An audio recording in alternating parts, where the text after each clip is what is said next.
हमारे साथ इस वक्त मौजूद हैं रामकृष्ण चौरसिया। इकलौता शख्स रामकृष्ण ही हैं जो कि ज्योति से भी लगातार बातचीत करते हैं और आलोक से भी लगातार बातचीत करते हैं, और कहीं ना कहीं रामकृष्ण चाहते हैं कि दोनों फिर से एक हो जाएं। जी, बिल्कुल। रामकृष्ण, बताइए, पहले आखिरी बार दोनों की कब बातचीत कराई थी आपने?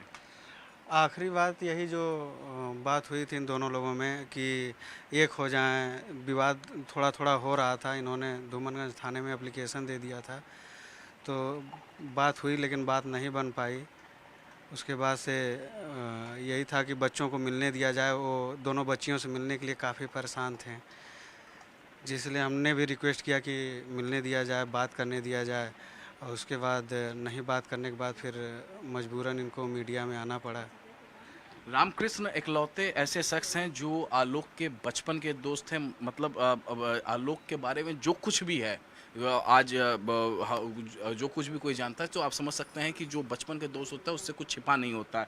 तो सबसे पहले एक एक करके मैं आपसे पूछूंगा, देखिए, क्योंकि आप लगातार बातचीत भी करा रहे थे जी, आलोक और जी, और ज्योति के बीच में। जी, वो 8 मिनट का एक कन्वर्सेशन भी हमने देखा था कि किस जी, तरीके से आपने बातचीत कराने की कोशिश की थी। मुझे एक बात बताइए, सबसे पहली बात, जी, जो ज्योति ने आरोप लगाया जी। कि सफाई कर्मचारी था ये, लेकिन झूठ बोल के ग्राम पंचायत अधिकारी अपने आप को बता दिया था, जी। झूठ बोल के शादी हुई थी, इस बारे में ज्योति से आपकी बातचीत हुई, आलोक की आपकी बातचीत हुई? देखिए हम तो शुरू से ये बाद में इलाहाबाद चले गए पढ़ने, हमने आजमगढ़ आ गया पढ़ाई करने। तो इनका जब 2009 में हुआ तो हमने पुलिस वेरिफिकेशन उसमें आता है, तो ये हम हमारे साथ आके इनका हमने सफाई कर्मी का पुलिस वेरिफिकेशन कराया। वो इलाहाबाद रहते थे, यहाँ का मैनेजमेंट हम और एक दिनेश मौर्य थे वो देखते थे, घर पे जितने भी कार्यक्रम होते थे। तो हमने शादी कार्ड हम ही लोगों ने छपवाया था, उस पर कहीं जिक्र नहीं था। जानते ही हैं फ़ोटोशॉप का ज़माना है, कोई कहीं से लिख के चीट कुछ भी चेंज कर सकता है। तो शादी वाली बात उस समय सबको क्लियर थी। हालांकि ये दूर की रिश्तेदार भी हैं ज्योति मौर्य, जो इनके एक चाचा हैं घनश्याम, उनसे डायरेक्ट रिलेशन था इनका, उन्हीं के माध्यम से शादी हुई थी। इनके एक चाचा इनके जस्ट बगल में दरोगा थे, चिरई गांव के पास जो थाना था। हाँ, पहले सिपाही थे फिर वहीं पे दरोगा हुए। तो सारी चीज़ें क्लियर थी, हम ही ने उनका वेरिफिकेशन कराया। पुलिस वेरिफिकेशन जाता है, कलेक्ट्रेट से जाता, हमने कलेक्ट्रेट में रहा है। तो ये चीज़ें पहले से ही 2009 से ही क्लियर थी कि हाँ ये सफाई कर्मी हैं।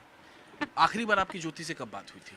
आखिरी बार हम फेस टू फेस गए थे इलाहाबाद। इनका जो आलोक के पापा हैं, इनका पैर फ्रैक्चर हो गया था, तो इनके आवास पे हम गए थे देखने के लिए। तो वहीं पे दोनों लोग थे, ठीक ठाक था सब कुछ। कब की ये बात है? ये लगभग 1.5 साल पहले की बात है। तो तब मामला सब दोनों में एकदम हाँ, हाँ, कूल था, उस कोई समय लड़ाई कोई झगड़ा नहीं? ऐसा लड़ाई झगड़े की बात नहीं थी। इन्होंने भी हमसे अच्छे से बात किया, पहले की तरह लोग ये भी मिली, और उन लोगों ने भी काफ़ी, हम लोगों रिस्पेक्टफुल फैमिली थी। हमेशा गांव में भी लोगों की रिस्पेक्ट किया करते थे। जैसे जो आलोक के पापा हैं, ये बछवल चौराहे पे बस जाती थी बनारस की, कोई लड़का जाता था, पूछते थे क्या करने जा रहे हो बेटा। अगर कोई पढ़ने जा रहा है तो उसको 100, 500, 1000 रुपया दे देते थे कि जाओ अच्छे से तैयारी करना। तो ये था। तो मुझे मुझे एक बात बताइए, जब आखिरी बार फोन पे कब बातचीत हुई थी? आखिरी बार ये लगभग 2 महीने हो गए हैं।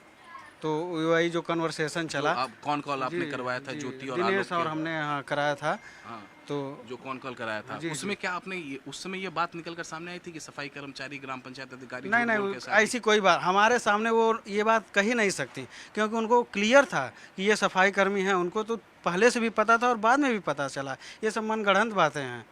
वो जो कन्वर्सेशन था, आप उसमें तीन सफाई तीन कर्मी की कोई बात नहीं, लेकिन उन्होंने एक बदतमीजी भरी बात कही थी। उनके पिता को बाप कह रही थी, बाप बाप कह के बात कर रही थी। और ये कह रही हैं कि तुम सफाई कर्मी हो, तुम्हारे मन में वही कूड़ा उठाते हो, कूड़ा भरा। ये सब उनकी तुच्छ मानसिकता का तो प्रमाण था। तो आपने रोका टोका उनको? जी, हमने मना करना चाहा, फिर उन्होंने फ़ोन कट कर दिया। क्योंकि ये देखिए, ये जो बातचीत थी ना, ये कन्वर्सेशन जो थी, वो पूरा मैंने सुना 8 मिनट के करीब, ये जी, तकरीबन ये कन्वर्सेशन थी। पहले तो ठीक से होती है, फिर चिल्लम चिल्ला उसमें शुरू हो जाती है दोनों तरफ से। जी, ज्योति भी उधर से बोल रही हैं, उधर से आलोक भी बोल रहे हैं, बीच में आपका कभी कभार जी। आवाज़ आ रही है। ये जब कन्वर्सेशन पूरा हो गया, कट हो, उसके बाद आपने समझौता कराने की कोशिश की? नहीं, उसके बाद अब हमारा नंबर ब्लॉक है, तो इसलिए हम 1-2 मैसेज किए, मैसेज सीन हुआ लेकिन रिप्लाई नहीं आया। और अब नंबर मेरा ब्लॉक है। हम आज भी उनसे रिक्वेस्ट करते हैं कि वो उस आदमी के पास न जाएं, क्योंकि सौतेला बाप सौतेली बेटियों को कभी बेटी नहीं मानता है। आप भी देखते हैं ज़माने में कि कितनी गंदी नज़र से देखता है। इस चीज़ का बस ख्याल करके उसके पास प्लीज़ आप न जाएं तो अच्छा होगा।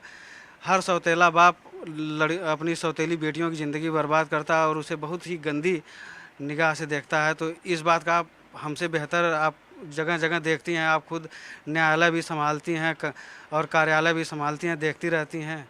तो इस चीज़ से उस आदमी के पास प्लीज़ न जाएं, क्योंकि उसके 4-6 अफेयर पूरे दुनिया देख रही है। हर साल शादी कर रहे हैं, देखने में आ रहा है। तो ये सब चीज़ें ना हो तो अच्छी रहे। आप आलोक ने कभी अपनी अपनी बातें आपको कही कि कब से लड़ाई झगड़ा कैसे शुरू हुआ, कैसे मनमुटाव शुरू हुआ, कब से वो लग रह रही है? जी, ये एक बार बताएं कि जो सरकारी आवास था वहाँ पे, तो उस आवास पे इन लोगों को आपत्तिजनक हालत में देखें। तो कौन सा सरकारी आवास?